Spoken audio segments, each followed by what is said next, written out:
কি অবস্থা অনন্ত নাকি দিবন্ত ভাই? পেঁয়াজের কি অবস্থা, কেমন হয়েছে? পেঁয়াজ তো দেখে মনে হচ্ছে তুখোর পেঁয়াজ হয়েছে।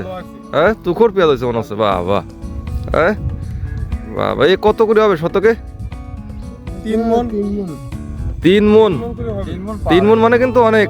পাহাড়িও বেশি। এক তালি 100 এক পাইতে হচ্ছে, এক পাইতে হচ্ছে 70 মণ করে। তা তো হবেই। তো 70 মণের তো কিন্তু জাতা কথা না। এই কি পেঁয়াজের জাত কি? লাল তীর হাইব্রিড। বাপে দেহ তো বলছে যে বাপরে বাপে তো বিশাল। এটা ডাবের মতো মনে হচ্ছে। হ্যাঁ, ডাবই ছোটখাটো। বিশাল বিশাল। আপনি পেঁয়াজ কি চাষ করে কি সন্তুষ্ট নাকি? মোটামুটি দাম থাকে কত করে পেঁয়াজ আন? পেঁয়াজ আন 1600 1650।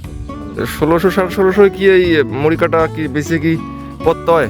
আমার মনে হয় পত্ত হয় আর কি, মুড়ি কাটা তেমন ভালোই হয়। তেমন তো খরচ নাই মুড়ি কাটায়। 3 মণ হলে 300 লোক কত হচ্ছে? 3 মণ 3 মণ হলে পরে এনে যদি 15 মণ হয় তাতে মণ না 600 থেকে 20 মণ পিস হবে।